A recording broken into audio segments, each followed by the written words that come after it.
कहानी, बुजुर्ग का ज्ञान। गांव की पहचान। गांव का नाम था चंदपुर।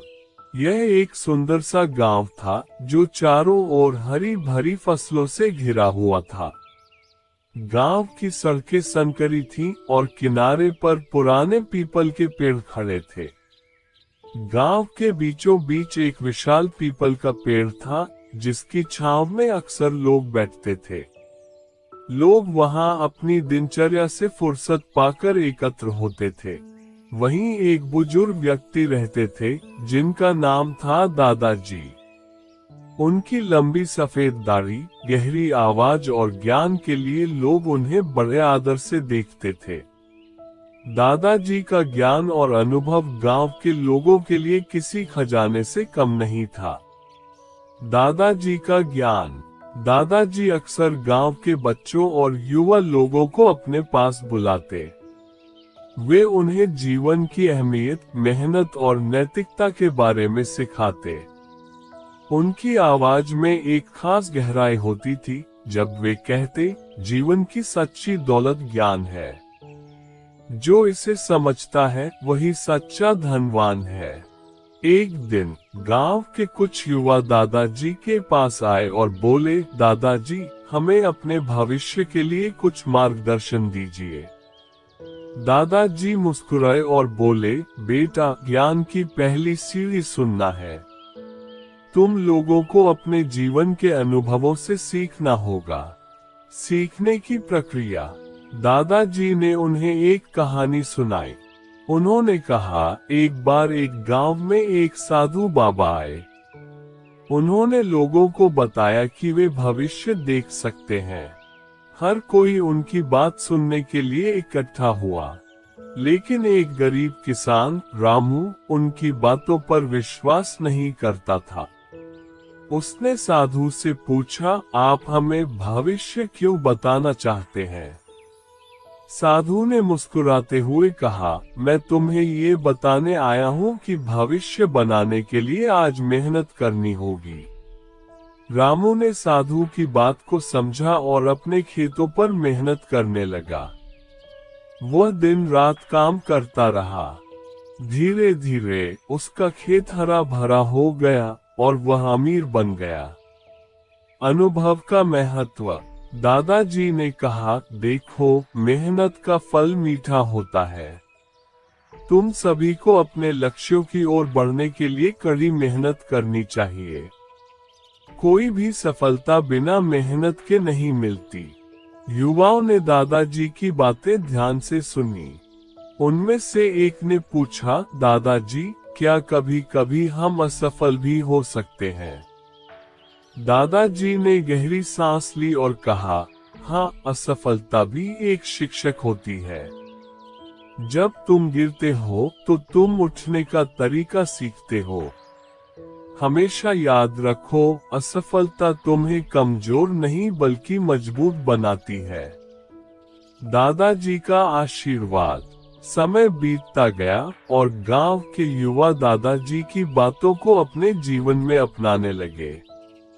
वे मेहनत करने लगे और अपने लक्ष्यों के प्रति सजग रहने लगे। धीरे धीरे गांव की स्थिति बदलने लगी। सभी लोग एकजुट होकर अपने गांव को आगे बढ़ाने लगे। एक दिन जब सभी युवा दादाजी के पास पहुंचे, उन्होंने कहा, दादाजी, आपकी बातें हमारे लिए बहुत उपयोगी साबित हुई हैं। दादाजी ने मुस्कुराते हुए कहा, बेटा, ज्ञान का दीप जलाकर रखना। इसे बांटने से यह और बढ़ता है। दादाजी का योगदान। दादाजी ने अपने जीवन में केवल ज्ञान ही नहीं बल्कि एक आदर्श भी स्थापित किया। वे हमेशा समय का सदुपयोग करने और दूसरों की मदद करने में विश्वास रखते थे। गांव के हर बच्चे को वे शिक्षा देते थे, न केवल पढ़ाई में बल्कि अच्छे आचरण और नैतिक मूल्यों में भी। एक बार उन्होंने गांव में एक सभा बुलाई और कहा, अगर हम सब मिलकर एक दूसरे की मदद करें तो ये गांव हमेशा खुशहाल रहेगा। उनकी बातों ने गांव के लोगों को एकजुट किया। लोग दादाजी की बातों पर ध्यान देते थे और उनके मार्गदर्शन का पालन करते थे। दादाजी का अंत। कुछ सालों बाद जब दादाजी बूढ़े हो गए तब उनका स्वास्थ्य गिरने लगा। गांव के लोग उनके प्रति अत्यंत चिंतित थे।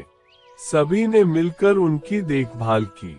एक दिन दादाजी ने सभी को इकट्ठा किया और कहा, मेरे प्यारे बच्चों, मेरा समय अब समाप्त हो रहा है, लेकिन मेरा ज्ञान हमेशा आपके साथ रहेगा। इसे संजोकर रखना और दूसरों को सिखाना। उनकी आंखों में आंसू थे, लेकिन उन्होंने मुस्कुराते हुए कहा, जीवन का असली अर्थ देने में है, न कि लेने में। गांव की यादें। दादाजी के निधन के बाद गांव में एक गहरी शांति छा गई, लेकिन उनकी शिक्षाएं हमेशा लोगों के दिलों में जीवित रहीं। गांव के लोगों ने दादाजी की याद में एक पुस्तकालय स्थापित किया, जहां उनके द्वारा लिखी गई किताबें और उनके अनुभवों को संग्रहित किया गया। हर साल दादाजी की पुण्यतिथि पर एक कार्यक्रम आयोजित किया जाता था, जिसमें सभी युवा एकत्र होते और दादाजी के अनुभवों को साझा करते। ये कार्यक्रम दादाजी के ज्ञान और उनके जीवन के आदर्शों को जीवित रखने का एक माध्यम बन गया। ज्ञान का महत्व।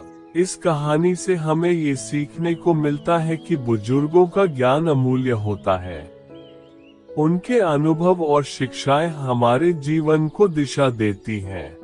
हमें अपने बुजुर्गों का सम्मान करना चाहिए और उनके ज्ञान का लाभ उठाना चाहिए, क्योंकि ज्ञान को संजोना और आगे बढ़ाना ही सच्ची समृद्धि है।